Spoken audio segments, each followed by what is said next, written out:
அனைவருக்கும் வணக்கம். சமீபத்தில் நடந்து முடிஞ்ச ஈரோட்டு இடைத்தேர்தலில் சைமன் செபாஸ்டியன் பிரம்மாண்டமான தோல்வி இல்லைனா வெற்றிகரமான தோல்வின்னு சொல்லலாம். ப்ரோ சத்தியமா எதுக்கோ வந்தேன் ப்ரோ, ஜெயிச்சு கொண்டாடலான்னு வந்தேன் ப்ரோ. நானு ப்ரோ எனக்கு பெரிய வருது ப்ரோ. இப்போ எப்படி ப்ரோ அப்படி தோக்கலாம்? இந்த வெற்றிகரமான பிரம்மாண்டமான தோல்விக்கு அப்புறமா பயங்கரமா அழுது கதறி ஒப்பாரி வச்சுக்கிட்டு இன்னைக்கு திடீர்னு வந்து ப்ரெஸ் மீட் கொடுத்துருக்கான். அந்த ப்ரெஸ் மீட்டில் நிறைய பேசியிருக்காங்க. அதில் முக்கியமாக ஒன்று சொல்லணுன்னா, மேதகு பிரபாகரனே தந்தை பெரியாரை ஏற்றுக்கிட்டா கூட எனக்கு தேவையில்லை அப்படின்னு சொல்லியிருக்கான். நம்ம நிறைய விஷயங்கள் பேச போகிறோம். வீடியோ ஸ்கிப் பண்ணாமல் ஃபுல்லாக பாருங்கள். இப்போ வாங்க என்னன்னு பார்க்கலாம். இந்த பிள்ளைகளை மதித்து இவ்வளவு பணம், பெரும்பாலும் எல்லாம் உங்களுக்கு தெரியும், சாதி மத உணர்ச்சிகள் அதையெல்லாம் தாண்டி சாட்டை துரைமுருகனை பாருங்களேன், எவ்வளோ தாண்டா உருட்டுவேன், நாங்களும் எவ்வளோ தாண்டா ஈடு கொடுத்து முட்டு கொடுக்கறது அப்படின்ற மாதிரி ஒரு லுக்கில் பார்க்குறான் பாருங்களேன். மொழி, இனம், உண்மை, நேர்மை, ஊழல், லஞ்சத்துக்கு எதிரான உணர்வு இதில் வாக்களித்தது ரொம்ப பெருமைக்குரியது. அதை தொலை தூரத்திலிருந்து பார்த்து கொண்டிருக்க, படித்து கொண்டிருக்கிற இந்த அரசியலை உற்று நோக்கி கொண்டு பக்கத்தில் இருக்கிற சாட்டை துரைமுருகனுக்கே சிரிப்பு அடக்க முடியலைங்க. அவனே இதையெல்லாம் பற்றி இந்த ஆள் பேசிக்கிட்டு இருக்கான், உண்மை, நேர்மை, நீதி, நியாயம்னு. சரி, கால கொடுமை அப்படின்னு அவன் நினச்சிட்டு இருக்கான். இதை நினைக்கிறதுக்கு அவன் என்ன பெரிய உத்தமனை, அவன் அதுக்கு மேலே ஃப்ராடு. எங்க இந்த சாட்டை துரைமுருகன் பையனுடைய மொழியே சரியில்லைங்க. இங்கே பாருங்க எப்படி பார்க்குறான் பாருங்களேன், திருன்னு முழிக்கிறான் பாருங்களேன். டேய் பெரியப்பா உனக்கு வைக்கிறேன்டா பெரிய ஆப்பா அப்படின்னு சொல்கிற மாதிரி பார்க்குறாங்க. மொழியே சரியில்லைங்க, சரியில்லை. யாருங்க சொன்னது? நான் நாட்டில் இருந்தவங்க. சுபாஷ் சந்திர போஸ் படம் இருந்ததுங்க, எம்ஜிஆர் படம் இருந்தது. எங்க பெரியார் படம் இருந்தது வீட்டில்? எங்க அண்ணன் என்னைக்கு இங்க பெரியாரை பத்தி பேசியிருக்காப்ல? நீங்க இங்க பாருங்க, எங்க அண்ணனை சாகணும்னு நினைச்சது. ஐயோ, இந்த ஆளு உண்மைக்கு மாறா எல்லாமே பேசுறாப்லையே. நம்ம எல்லாத்துக்குமே முட்டு கொடுக்கணுமேனு சாட்டை துரைமுருகன் யோசிச்சுட்டு இருக்கான். எல்லாத்தையும் கூர்ந்து கவனிக்கிறான். ஏன்னா அவன் பேசுற எதுவுமே உண்மை கிடையாதுல்ல. அதனால அவங்களுக்கு உண்மையா இருக்கிற சைமன் செபாஸ்டியன் பேசுற அந்த பொய்கள் இருக்குல்ல, அந்த பொய்களுக்கெல்லாம் எப்படி நம்ம முட்டு கொடுக்கலாம் அப்படின்னு சொல்லி மண்டே சொரிஞ்சு யோசிச்சுட்டு இருக்காங்க. அவனை பார்த்தாலே தெரியும்னு நினைக்கிறேன் உங்களுக்கு. எனக்கு நேரம் மட்டும் கொடுத்து கொஞ்சம் தொண்டை சரியில்லாம் போட்டு கட்டிடுச்சு, நான் கொன்னு பார்த்துட்டேன். ஐயோ ரொம்ப பயமா இருக்கு சார். சைமன் செபாஸ்டியன் சார் ரொம்ப பயமா இருக்கு. கொன்னு புதைச்சிருவீங்களா எங்க எல்லாரையும்? சரி சார். சரி, இவன் இப்போ என்னெல்லாம் பேசியிருக்கான் அப்படின்றத பார்ப்போம். ஃபஸ்ட்டு விஷயம், மேதகு பிரபாகரனே தந்தை பெரியாரை ஏற்றுக்கிட்டாலுமே கூட நான் ஏற்றுக்க மாட்டேன். என் தம்பிங்க வேணா அவரை ஏற்றுக்கிறாங்க, தந்தை பெரியாரை ஏற்றுக்கிறாங்கன்னா என்னை விட்டு போகட்டும், எனக்கு அதை பற்றி கவலை இல்லை, எனக்கு வேண்டாம் அப்படின்னு இருக்கான். பிரபாகரனே சொன்னாலும் நான் பெரியாரை ஏற்றுக்க மாட்டேன் அப்படிங்கிற மாதிரி சொல்லியிருக்காங்க. அப்போ ரஸ்கல், நீ மேதகு பிரபாகரனே அவமதிக்கிற.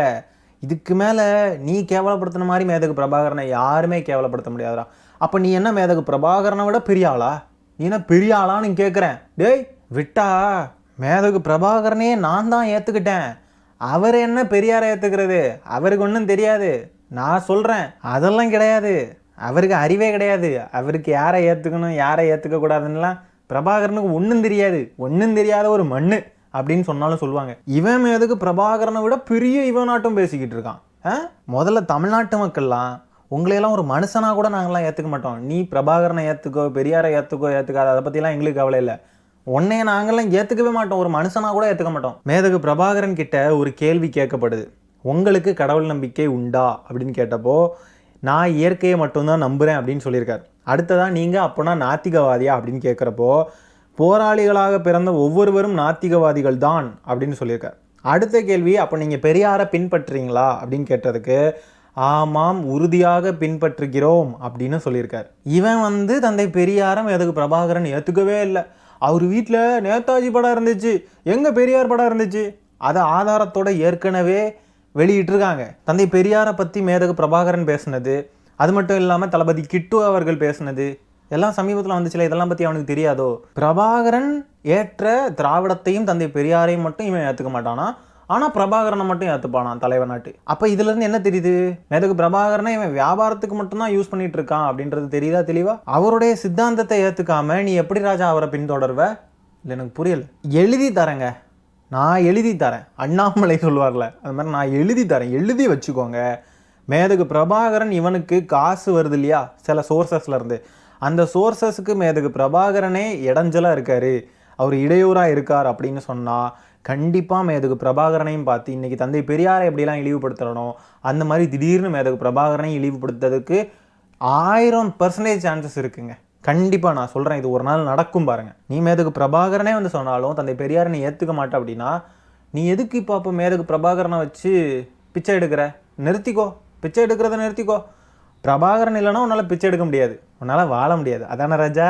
அதாவது தம்பிங்களெல்லாம் பார்த்து இவன் சொல்கிறான்ல, யாராவது பெரியாரை பின்பற்றீங்க அப்படின்னா என்னை விட்டு போயிருங்க அப்படின்னு சொல்கிறது எதை குறிக்குதுன்னா, என்னுடைய தாய் வீடான ஆர்எஸ்எஸ்க்கு நான் போக போகிறேன், அவங்களுக்கு தான் பணியாற்ற போகிறேன். தம்பிங்களே, நான் போகிறது சுடுகாட்டு பாதை, தயவு செஞ்சு என் பின்னாடி வந்துடாதீங்க. நீங்கள் பெரியாரை ஏற்றுக்கிட்டு அவருடைய கொள்கைகளின்படி நீங்கள் வாழ போகிறீங்கன்னு சொன்னால் என்னுடைய வழியில் தயவு செஞ்சு வராதிங்க அப்படின்னு சொல்லியிருக்கான். அதாங்க இவனுடைய வழி என்னன்றதை சொல்லிட்டேன்ல, ஆர்எஸ்எஸ் வழி, பிஜேபியோட வழி. ஆனால் இன்னுமே திருந்தாமல் அரசியல் அதிகார கனவோட இவன் பின்னாடியே சுற்றிக்கிட்டு இருக்கிற எளிய தமிழ் பிள்ளைகளுடைய நிலைமை நினச்சாதான் ரொம்ப பரிதாபமாக இருக்குது. ஆனால் இவன் இப்படி பேசுகிறான்ல, என் கூட இருக்க விருப்பம் இல்லை, பெரியாரை தான் ஏற்றுக்கிறீங்கன்னா எல்லாரும் கிளம்புங்கன்னு சொல்கிறான்ல. ஏற்கனவே கூடாரங்காலி, யாருமே இல்லை கட்சியில், யாரை பார்த்து போங்கன்னு சொல்கிறான்? ஆளே இல்லாத கடையில் டீ ஆத்துறான், ஸ்டூடெண்ட்டே இல்லாத கிளாஸில் பாடம் எடுக்கிறான். பிரபாகரனே இனி தேவையில்லைன்னு எதுவும் நினச்சிட்டானோ என்னமோ தெரிலங்க. ஈழத்துலேருந்து காசு வரதெல்லாம் இப்போ கம்மியாக இருக்கும்ல, இப்போ கொஞ்சம் சர்ச்சையாச்சு இல்லை இந்த ஃபோட்டோ விவகாரம், பிரபாகரன் அவர்களுடைய அண்ணன் மகனை பார்த்து டேப் பையன்னு சொன்னது, இந்த மாதிரிலாம் நிறைய சர்ச்சையாச்சு இல்லை. இதெல்லாம் தொடர்ந்து ஈழத்துலேருந்து வர்ற காசு கம்மியாக இருக்கும், அதனால் ஆர்எஸ்எஸ்லேருந்து காசு பயங்கரமாக வர ஆரம்பிச்சிருக்கும். அதனால் பிரபாகரனே வேணான்ற ஒரு முடிவுக்கு வந்துட்டானோ என்னமோ இப்படிலாம் பேசிட்டு திரியிறான். ஆனால் ஒன்றுங்க, வாய் மட்டும் இல்லைனா இவனையெல்லாம் நாய் தூக்கிட்டு போயிடும்னு சொல்லுவாங்க தெரியுமா? அந்த மாதிரி தான் நம்ம நாய் தூக்கிட்டு போயிடும்னு சொல்லி நாயை கூட இழிவுபடுத்த முடியாதுங்க. ஏதாவது ஒரு மிருகம், ரொம்ப கொடூரமான மிருகம் ஏதாவது இருக்குது அப்படின்னு சொன்னால், மிருகம்னா கொடூரமாக தான் இருக்குமா என்ன? அப்படி கொடூரமாக இருக்குது இந்த மிருகங்கள் அப்படின்னு சொன்னால் கூட அந்த மிருகங்களுக்கு கூட அந்த அறிவு இருக்காது, அதனால் அது கொடூரமாக இருக்கும் இல்லையா? இவனை நம்ம என்ன சொல்கிறதுனே தெரிலங்க. மிருகங்கள் கூடயும் ஒப்பிட முடியாது, நாய்னு சொல்ல முடியாது. நாய் தூக்கிட்டு போயிடும் அப்படின்னா இவனையெல்லாம் நாய் வந்து சீண்டுமா, நாய் வந்து தூக்கிட்டு போகுமா அப்படின்னு தோணுது. இவனை என்ன வார்த்தை தான் சொல்கிறது? இப்பொழுது சைமன் செபாஸ்டியன் தன்னுடைய தகப்பன் அப்படின்னு நிறைய பேர் அடையாளப்படுத்துவான்ல, என்னுடைய தாத்தா, அந்த மாதிரி ஒரு லிஸ்ட்டில் இன்றைக்கும் தன்னுடைய தாத்தான்னு ஒருத்தரை சொல்லியிருக்கான். அந்த லிஸ்ட்டை நம்ம கொஞ்சம் பார்ப்போம், எத்தனை பேரை தாத்தான்னு சொல்லியிருக்கான், அப்பான்னு சொல்லியிருக்கான்னு. எங்க தாத்தா ஓமந்தூர் ராமசாமி ரெட்டி. நான் எனக்கு அப்பனா இருக்கணும். எங்கள் அப்பா மணிவண்ணன் அவர்களுடைய 50வது படம். ஏய், ஆம்பளையா இருக்கிறவன்லாம் எனக்கு அப்பனா இருக்க தகுதி வந்தவன் இல்ல. என் அப்பா மணிவண்ணன் அவர்களும் சரி, என்னுடைய அப்பா பாரதி ராஜா. ஏய், ஆம்பளையா இருக்கிறவன்லாம் எனக்கு அப்பனா இருக்க தகுதி வந்தவன் இல்ல. இசை வெளியீட்டுலா கொண்டு வந்து சேர்த்துட்டாரு எங்க அப்பா. உனக்கு எத்தனை அப்பா எத்தனை அம்மான்னு சொல்லிட்டாள்றா. 4 அம்மாங்க 4 அப்பாங்க. ஆடா போர் ஃபாதர் போர் மதருக்கு பிறந்த போர் ஜெரி நாயே. பெர்ஃபெக்டாக சூட் ஆகுது இல்லைங்க இந்த கவுண்டமணி செந்தில பார்த்து சொல்கிற இந்த டைலாகு. அடுத்ததான் என்ன தெரியுமா சொல்லியிருக்கான்? நான் வீரன், நான் தனியாக தான் போவேன், நான் தனியாக தான் போர் செய்வேன், நான் ஒரு வீரன் அப்படின்னு இருக்கான். சண்டைக்கு இவர் தனியாக தான் போவாராம். பார்த்தோமே வாலசரவாக்கத்தில் விஜயலட்சுமி அக்கா கேஸ் சம்மந்தமாக போகிறப்போ, உறவுகளே வந்து விடுங்கள் உறவுகளே, எனக்கு பயமாக இருக்குது உறவுகளேன்னு வாய்ஸ் போட்டு எல்லாரையும் கூட்டம் கூட்டிட்டு போலீஸ் ஸ்டேஷன் போனதை பெரிய வீரன் இல்லை, தனிச்சு நின்று இவர் இவ்வளோ வாக்கு பெற்றாராம், அது இவருக்கு ரொம்ப பெருமையா. டேய் முதல்ல இருந்தே சொல்கிறாராம் இவர் தனிச்சு தான் நிற்பாருன்னு சொல்லிட்டே இருக்கிறாராமா.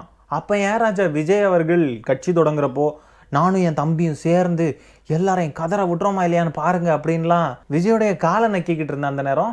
எதுக்கு ராஜா?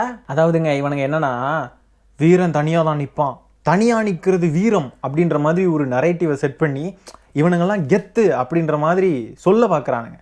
அதாவது வீரன் தனியாக நிற்பான் அப்படின்றது கெத்து தான், அதை வந்து எந்த இடத்துல யூஸ் பண்ணணும் அப்படின்றது ஒன்று இருக்குது, புரியுதா? அதை சரியான இடத்துல பயன்படுத்தணும். உண்மையாகவே அவன் வீரன் அப்படின்னா அவன் தனியாக நிற்கிறத பார்த்து கெத்தாக ஃபீல் பண்ணலாம். ஒரு துரோகி இருக்கான்னா அந்த துரோகி பின்னாடி யாரும் அணி சேர மாட்டாங்க, அந்த துரோகிக்கும் தான் கூட்டம் சேராது. அது ஒரு தற்குறி கூட்டம் இருக்கும் வச்சுக்கோங்களேன். ஆனால் பெரும்பான்மை கூட்டம் ஒரு துரோகி கூட நிற்காது, ஒரு பைத்தியக்காரன் கூட நிற்காது. அது ஒரு பைத்தியங்க, அது கூட எதுக்குங்க போய் சேர்ந்துக்கிட்டு அப்படின்னு பைத்தியத்தை பார்த்து விளக்கிடுவாங்க. அது மாதிரி ஒரு திருட்டு பையன் அப்படின்றது தெரிஞ்சாலும் அவன் கூட யாரும் போய் சேர மாட்டாங்க இல்லையா? மக்களுக்காக உண்மையாக நிற்கிறவன் யாரோ அவனுக்கு பின்னாடி தான், அவனை நம்பி தான் எல்லாருமே அணி திரளுவாங்க இல்லையா?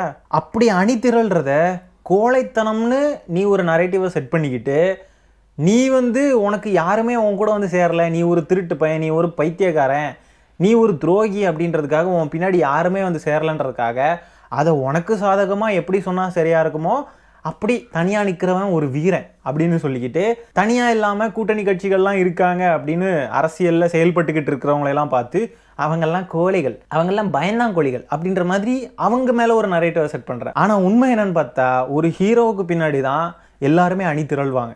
ஒரு பைத்தியக்காரன் பின்னாடியும், ஒரு துரோகி பின்னாடியும், ஒரு திருட்டு பையன் பின்னாடியும் யாரும் அணி சேர மாட்டாங்க. நீ முதல்ல தனியா இல்ல ராஜா, நீ தனித்து விடப்பட்டிருக்க. ரெண்டுக்கும் வித்தியாசம் இருக்கு, புரியுதா? உன் கூட யாரும் வந்து சேரல, அதனாலதான் நீ தனியா நிக்கிற. நீ ஒரு பைத்தியம்னு தெரிஞ்சுக்கிட்டு எல்லாருமே விலகி நிக்கிறாங்க. ஐயோ, நீ அதை கெத்துன்னு ஒரு நரேட்டிவை செட் பண்ணி உன் தம்பி தங்கச்சிகளுடைய மூளைகளை வேணா கழுவலாம். அவங்க வேணா அதையெல்லாம் நம்பிக்கிட்டு உனக்கு காசெல்லாம் அனுப்பிவிட்டு உன்னைய வாழ வைப்பாங்க. தமிழ்நாட்டு மக்கள் அப்படி இருக்க மாட்டாங்க, சரியா? இவன் கேட்குறான், பாஜகவுடைய ஓட்டு எனக்கு எதுக்கு வேணும், எனக்கு எப்படி வந்திருக்கும், நான் அப்படின்னா பாஜகவுடைய ஓட்டு எனக்கு வந்திருந்தா நான் தான் ஜெயிச்சிருப்பேனே அப்படின்னு சொல்கிறான். அப்போ அவனே ஒத்துக்கிட்டான், அவன் பாஜகவுக்கு சாதகமான ஒரு வேலையை தான் பார்த்துருக்கான்றதை அவன் ஒத்துக்கிட்டான் இல்லையா? அப்போ அவங்களுடைய வாக்குகளையெல்லாம் எதிர்பார்த்து தான் இவன் இந்த மாதிரி தந்தை பெரியாரை திட்டியிருக்கான். டேய் சைமா, பாஜக காரங்கெல்லாம் வாக்கு செலுத்தினதுனால தான் உனக்கு 24,000 வாக்குகளே வந்துச்சு, இல்லைனா இதுவும் வந்திருக்காது. இது மக்கள் அனைவரும், அறிவு உள்ள மக்கள் அனைவரும் ஏற்கனவே அறிந்த உண்மை. இவன் இந்த மாதிரி கேட்குறான் இல்லையா, பாஜக காரங்கெல்லாம் எனக்கு ஏன் வாக்கு செலுத்தணும், நான் ஜெயிக்கிறதெல்லாம் அவங்க எப்படி விரும்புவாங்க அப்படின்னு சொல்லி கேட்குறான் இல்லையா? பத்திரிகையாளர்கள் சைட்ல இருந்து ஒரு கேள்வி கேட்டாலே வாயடைச்சு போயிடுவான். ஐயா சாமி சைமன் செபாஸ்டியா, நீ பெரியாரை எதிர்க்கிறது பாஜகவுக்கு சாதகமான விஷயம்தான், பாஜக காரங்களுக்கு அது ரொம்ப பிடிக்கிற ஒரு விஷயம்தான். அப்படி இருக்கிறப்போ பாஜக காரங்களுடைய வாக்குகள் உனக்கு வந்திருக்க தானே செய்யும். அவங்க யாருமே வாக்கு செலுத்தியிருக்க மாட்டாங்களா? அவங்களாம் நான் திமுகவுக்கு வந்து வாக்கு செலுத்துவாங்களா? உனக்கு வந்திருக்க வாக்குகள் பாஜகவுடைய வாக்குகள் தான். தயவு செஞ்சு பத்திரிகை நண்பர்களே, யாராவது இந்த காணொலி பார்க்குறீங்க, நான் தயவு செஞ்சு இப்படி கேட்டுருங்க அவன்கிட்ட. ஆனால் என்ன பண்ணுறது, உங்களுடைய வேலை அந்த மாதிரி. என்ன பண்ணுறது, உங்ககிட்ட தான் அவன் குறைப்பான், நாய் மாதிரி குறைப்பான். பதில் இருக்கா, பதில் இருக்கா, மற்றவங்க கிட்டலாம் பேசவே மாட்டான், பேசவே வரமாட்டான்.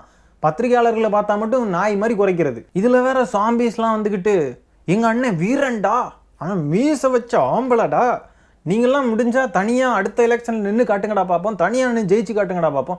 நாங்கள் இதுக்கடா தனியாக நிற்கணும், எங்கள் கூட ஆட்கள் நிற்கிறாங்கன்றப்போ நாங்கள் ஏன் தனியாக நிற்கணும்? நீங்கள்லாம் தனித்து விடப்பட்டவர்கள், நீங்கள்லாம் தனியாக தான் நிற்பீங்க.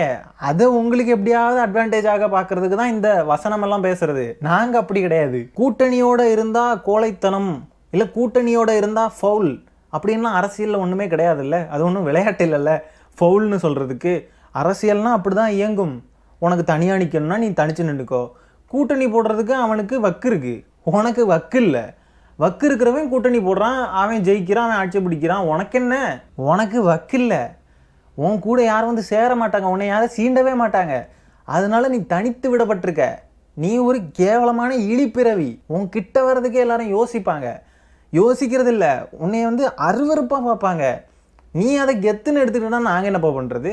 நீ ஒரு அருவருப்பான இழிப்பிறவி. துஷ்டனை கண்டால் தூர விலகுன்னு சொல்லுவாங்க இல்லையா? அந்த துஷ்டன் என்ன பண்ணுறான்னு பார்த்துக்கிடுங்க. நம்மளாம் விலகி நிற்கிறோம், அந்த துஷ்டன் என்ன சொல்கிறான்னு பார்த்துக்கோங்க.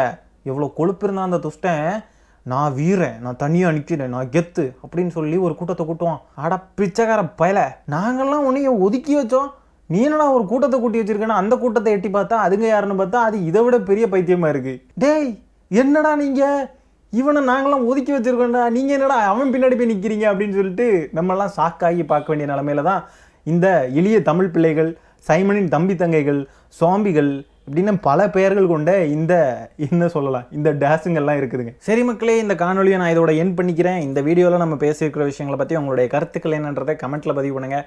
வீடியோ பிடிச்சிருந்தா ஒரு லைக்கை தட்டி விட்டு 4 பேருக்கு ஷேர் பண்ணுங்கள். முக்கியமாக நம்ம சேனலை சப்ஸ்கிரைப் பண்ணி வச்சுக்கோங்க. மீண்டும் இன்னொரு காணொலியில் சீக்கிரமாக உங்களை சந்திக்கிறேன். அது வரைக்கும் டடா பை, டேக் கேர்.